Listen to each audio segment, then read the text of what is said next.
जय श्री राधा, जय श्री कृष्णा।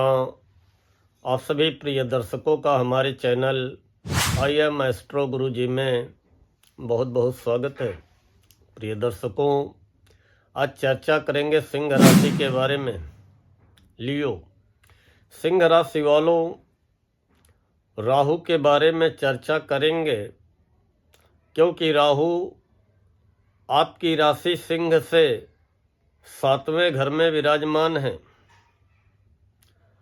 और अभी राहु आपकी राशि से 7वें घर में गुरु के नक्षत्र पूर्वा भाद्रपद में विराजमान है। और यही राहु 23 नवंबर को दोपहर में शतभिखा नक्षत्र, जो कि राहु का स्वयं का अपना नक्षत्र है, तो अपने स्वयं के नक्षत्र में प्रवेश करने जा रहे हैं। अब 23 नवंबर से लेकर के आने वाले 8 साढ़े 8 महीने निश्चित ही राहु आपकी राशि सिंह को मिले जुले परिणाम देने की स्थिति में रहेंगे और परिणाम देंगे जरूर, क्योंकि अब वो ताकतवर हो चुके हैं। जब कोई ग्रह स्वयं के नक्षत्र में प्रवेश करता है तो उसके प्रभाव में, उसकी ताकत में वृद्धि होती है। अब गुरु के नक्षत्र से निकल करके स्वयं के नक्षत्र में होना और शनि की राशि में पहले से ही राहु विराजमान है, तो मित्र राशि स्वयं के नक्षत्र में होना, तो राहु को ताकत मिल रही है।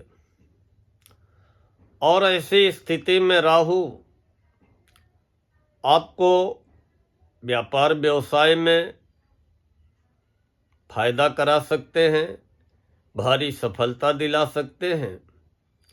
कोई बहुत बड़ी डील आपकी सफल हो सकती है, लेकिन दाम्पत्य जीवन में, पति पत्नी के बीच में, या जो लिव इन रिलेशनशिप में रह रहे हैं, या जो प्रेम संबंधों में हैं, वहाँ पे दरार डालने का, तनाव कराने का भी कार्य करेंगे।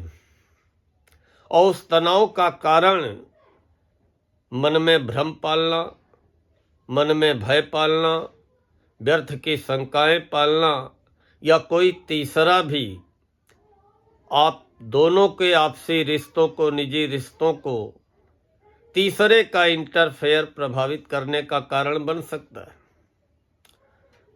ऐसी स्थिति में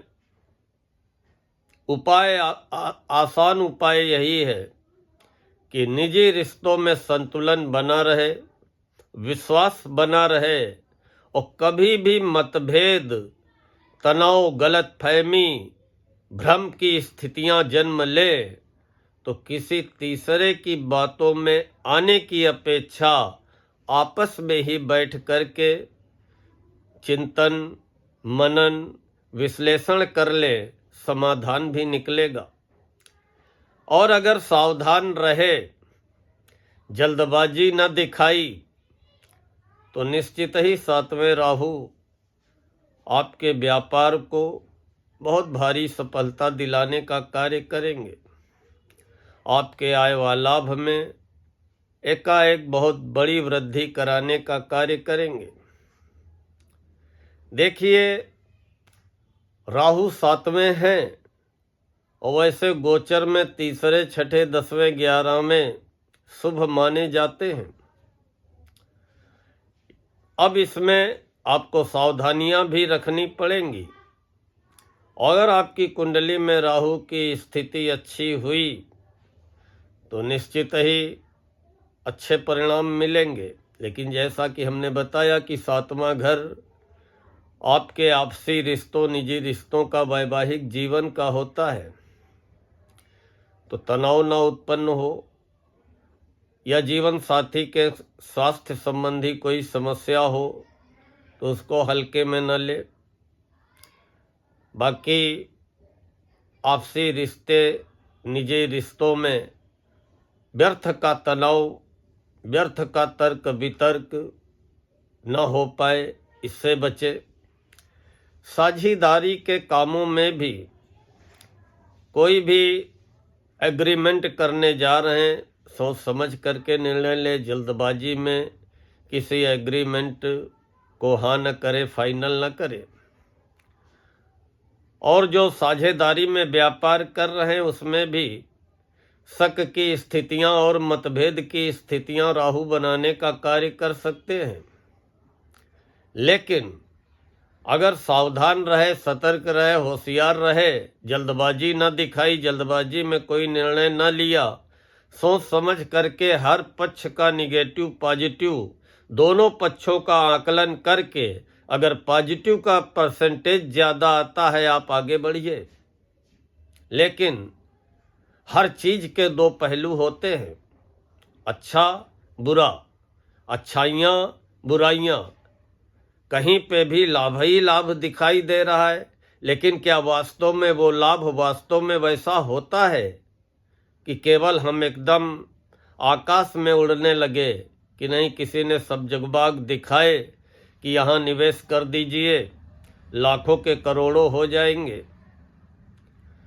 तो इन स्थितियों से बचना है। कोई भी निर्णय ले, व्यापार को बढ़ाना चाहे बढ़ाएं, कैरियर का विस्तार करना चाहे करें।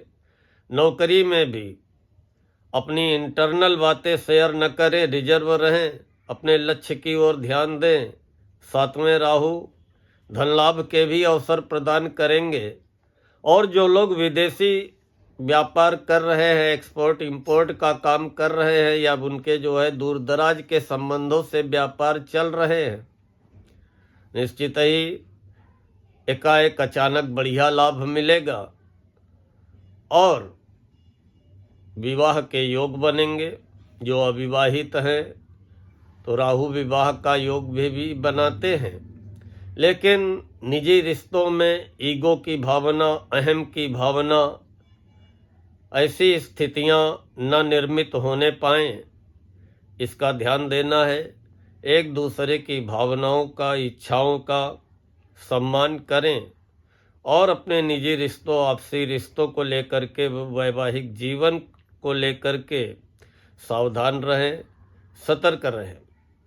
जहाँ तक 7वें राहु ताकतवर स्थिति में व्यापार व्यवसाय को बढ़ाने के लिए, अपने संपर्कों को बढ़ाने के लिए जो भी प्रयास करेंगे उसमें एकाएक आपको सफलता दिलाएंगे, लाभ भी दिलाएंगे, एकाएक धन का लाभ कराने का कार्य करेंगे। और सार्वजनिक रूप से आपको एक नई पहचान एकाएक मिलने वाली है। लोग आपकी प्रतिभा को, आपकी योग्यता को समझेंगे, आपको महत्व देना शुरू करेंगे। एकाएक आपकी जो है प्रतिभा चमकने वाली है। और जो पिछली बाधाएं चली आ रही, रुकावटें चली आ रही हैं, वो अचानक समाप्त होंगी और आपके वो काम एकाएक जो है बनना प्रारंभ हो जाएंगे। आयात निर्यात का काम करते हैं या कोई भी आपके विदेशी स्रोतों से भी आपको धन का लाभ हो सकता है। बस सावधानी केवल इतनी रखनी है कि किसी पे बहुत ज़्यादा विश्वास न करें, जल्दबाजी में कोई निर्णय न लें, सोच समझ करके लें। दूसरे के साथ गलत व्यवहार करने से भी बचें और अहंकार में आने की ज़रूरत नहीं है। कहीं न कहीं रिश्तों में अस्थिरता, अनिश्चितता का माहौल बन सकता है। तनाव, टकराव, मतभेद की स्थितियों को प्यार से बैठ करके धैर्य से सुलझाने का प्रयास करें। राहु कभी कभी मन को भ्रमित कर देते हैं, क्योंकि ये मन पे अटैक करते हैं। वैसे देखेंगे भी आपकी राशि को 7वीं दृष्टि से, आपकी राशि राहु की शत्रु राशि है, सिंह राशि। मन में शंकाओं को जन्म देना, एकाएक आपको किसी चीज़ के लिए जुनूनी बनाना कि नहीं, अब ये करना है तो करना है, ये लेना है तो लेना है, ये होना है तो होना है। तो कभी कभी जल्दबाजी में कोई फैसला न लें। जल्दबाजी में लिया गया फैसला उल्टा भी पड़ सकता है। व्यर्थ में मन में शंकाएं न पालें, और कोई भी शंका अगर मन को व्यथित करती है, कोई भी गलत फहमी अगर मन को परेशान करती है, तो उसको प्यार से बैठ करके सुलझाने का प्रयास करें। चाहे वो लाइफ पार्टनर हो, चाहे बिजनेस पार्टनर हो, चाहे वो मित्र हो या कोई नातेदार रिश्तेदार हो। राहु देखिए आपके आय व लाभ में वृद्धि एकाएक करेंगे, क्योंकि 5वीं दृष्टि से आपके जो है 11वें घर को देखेंगे। लेकिन आपकी राशि पे भी राहु की दृष्टि पड़ेगी। एकाएक मन को चिंतित, व्यथित, तनाव भी देने का कार्य कर सकती है। तो पहला तो अपने राशि सूर्य को जरूर 1 लोटा जल देते रहिए। चांदी शरीर में धारण करिए, ओम नमः शिवाय का जप करिए। और 9वीं दृष्टि तीसरे घर में पड़ेगी, साहस पराक्रम में वृद्धि करेगी। जल्दबाजी दिखाएंगे या लापरवाही दिखाएंगे तो आपके सहयोगी मित्र ही आपको चूना लगाने का काम करेंगे। इसलिए लापरवाही न रखें, लापरवाही न करें, और अगर सोच समझ करके निर्णय लेंगे तो निश्चित ही ये राहु आपको व्यापार व्यवसाय में भारी सफलता दिलाने का कार्य करेंगे, और अचानक आपकी राशि को धन लाभ कराने का कार्य करेंगे। इन्हीं शब्दों के साथ आज मैं अपनी वाणी को यहीं पर विराम देता हूँ। जय श्री राधा, जय श्री कृष्णा।